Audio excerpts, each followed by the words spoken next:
Assalamualaikum warahmatullahi wabarakatuh. Subhanallah walhamdulillah wala ilaha illallah wallahu akbar. Allahumma sholli ala sayyidina Muhammad wa ala alihi Muhammad. Disiarkan langsung dari Jalan Jenderal Sudirman, nomor 1, Kompleks Masjid Darussalam, Sangatta Kutai Timur. Suara 91,1 FM, Radio Informasi dan Inspirasi Keluarga.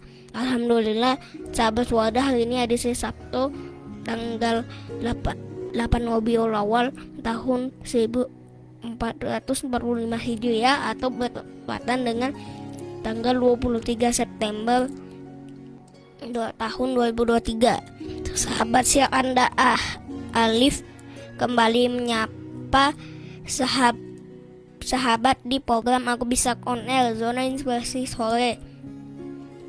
Baik sahabat Suada, mari kita awali dengan mengucapkan basmalah. Bismillahirrahmanirrahim. Apa kabar sahabat Suada sore hari ini? Semoga bahagia dan dalam lindungan Allah Subhanahu wa taala. Sahabat Suada, sore ini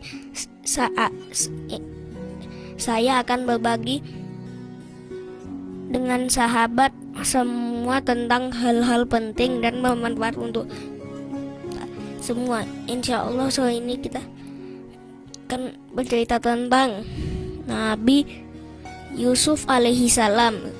Selamat mendengarkan ya.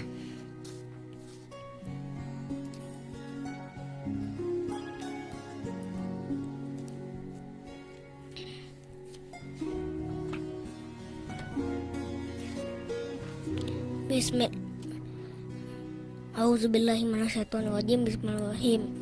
Nabi Yusuf alaihi salam.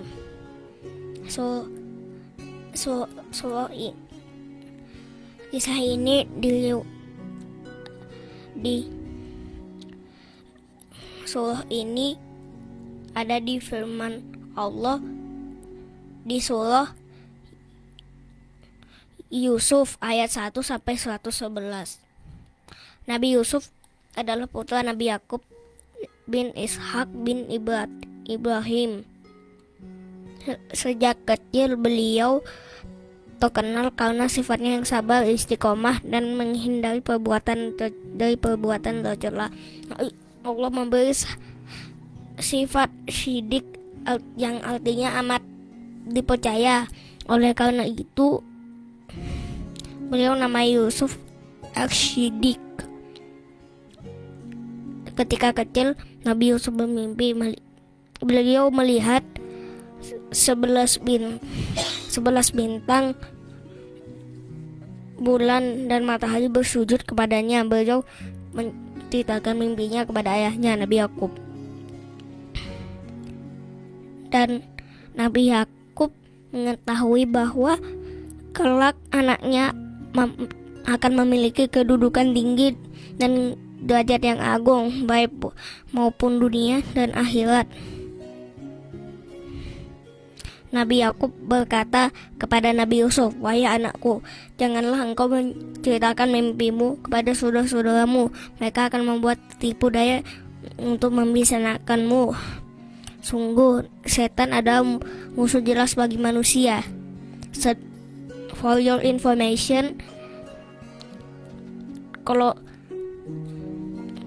mimpi yang dimaksud Nabi Yusuf adalah matahari dan bulannya adalah ayah dan ibunya, sementara 12 bintang adalah kakaknya. Saudara-saudara Nabi Yusuf telah menyangka bahwa ayah mereka, Nabi Yakub, lebih menyayangi Nabi Yusuf dan Bunyamin dibandingkan anak-anak Nabi Yakub dan lainnya. Sebab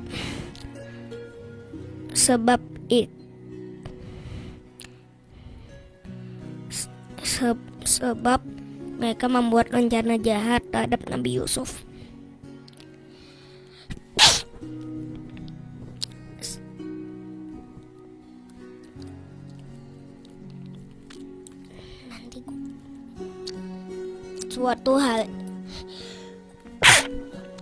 Suatu hari saudara-saudara Nabi Yusuf meminta izin kepada ayahnya mereka untuk mengajak Nabi Yusuf pergi mengembala kambing di padang pasir sambil bermain dengan senang-senang walau rasa sedih dalam hati. Nabi Yakub mengizinkan mereka. Di sana saudara-saudaranya membuang Nabi Yusuf ke dasar sebuah sumur. Betapa sedih hati Nabi Yusuf, akan tetapi Allah menenangkan hatinya karena pasti ada jalan keluar dari tempat sempit itu. Pada petang harinya, saudara-saudara Nabi Yusuf segera melaporkan kepada ayah mereka bahwa itu menunjukkan pakaian Nabi Yusuf yang penuh darah dan menangis terseduh suara berduka atas kematian Nabi Yusuf. Nabi Yakub tidak mempercayai ketakaan mereka. Beliau tahu bahwa itu hanya musil mereka saja karena bagian itu gak robek sama sekali. Nabi Yakub hanya memasrahkan kepada Allah karena ini terjadi juga atas kehendaknya. Nabi Yusuf diselamatkan oleh sekelompok musafir dari Maidan ke menuju Mesir yang menimba air di sumur itu. Dibawa Nabi Yusuf ke Mesir dan dibeli oleh seorang Al-Aziz, bendaharawan Mesir yang bernama Utofil.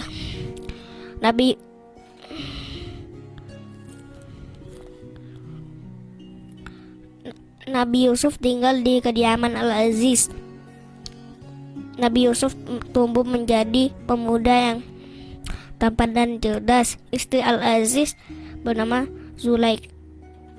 Zulaikha begitu menyukainya sampai suatu hari dia membujuk Nabi Yusuf melakukan sesuatu yang tercela. Nabi Yusuf lalu lepas dari fitnah berkat bantuan Allah Subhanahu wa taala.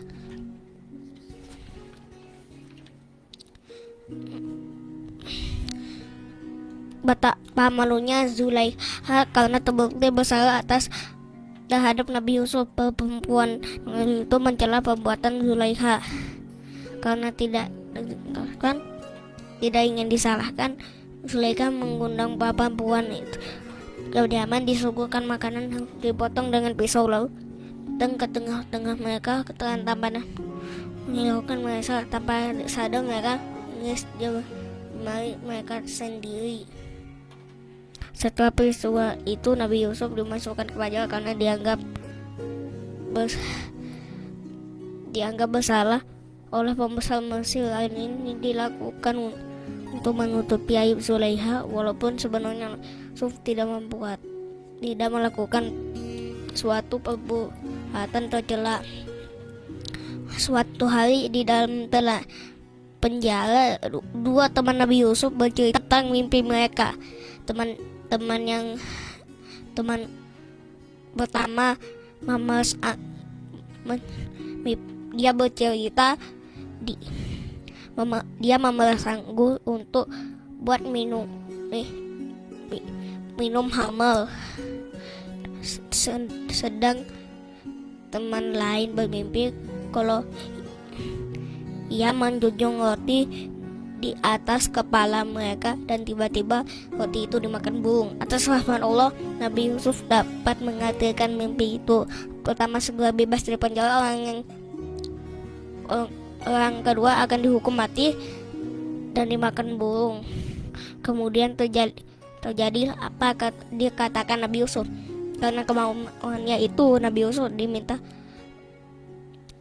mengatirkan mimpi sang raja. Sang raja bermimpi melihat tujuh sapi kurus memakan 7 sapi gemuk. Setelah itu raja melihat 7 tangkai gandum yang hijau dan bagus untuk dimakan. 7 tangkai gandum kering agar kamu bercocok tanam 7 tahun berturut-turut sebagai mana biasa. Kemudian apa yang kamu tuai hendaklah kamu biarkan di tangkainya kecuali sedikit untuk kamu makan. Kemudian setelah itu akan datang 7 tahun yang sangat sulit, yang menghabiskan apabila apa yang kamu simpan untuk menghadapi tahun sulit kecuali sedikit dari bibit gandum yang kamu simpan. Setelah itu akan datang tahun manusia diberi hujan yang cukup pada masa itu mereka membalas anggur papa Nabi Yusuf. Sang raja takjub dan akhirnya dia membebaskan Nabi Yusuf dari penjara, dan nama baik Nabi Yusuf pun dipulihkan dari tuduhan tercela yang lalu. Seharusnya mengangkat Nabi Yusuf menjadi penasihat ahli sekaligus jadi bendahara negara.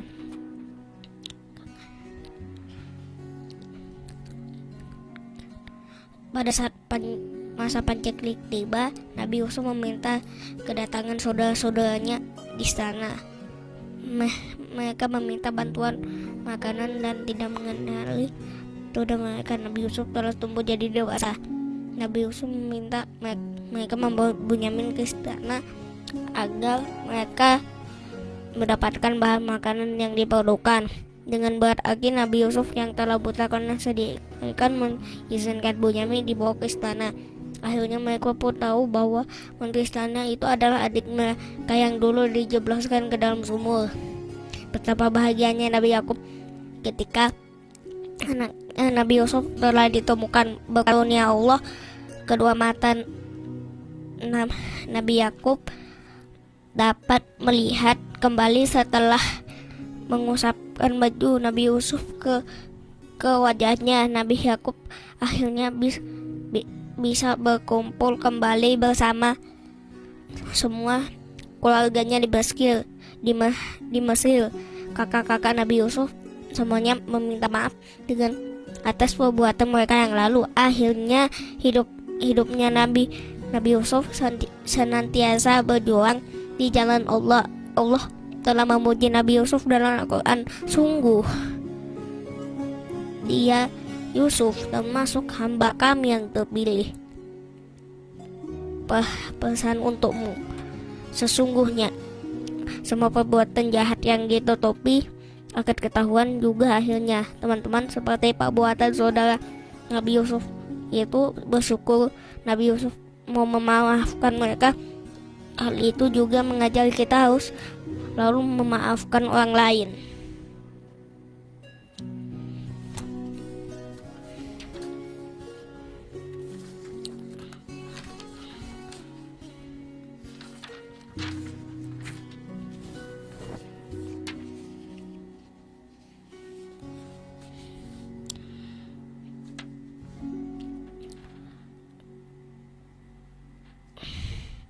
Demikian sahabat Suara kebersamaan kita di program hari ini.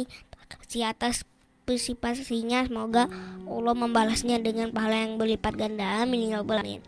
Baik, kita tutup dengan mengucapkan andalah alhamdulillahirabbil alamin dan doa kafaratul majlis. Subhanakallahumma wa bihamdika asyhadu an la ilaha illa anta astaghfiruka wa atubu ilaik. Amin ya rabbal alamin. Wassalamualaikum warahmatullahi wabarakatuh. Wallahu a'lam bishawab. Alhamdulillahirabbil alamin.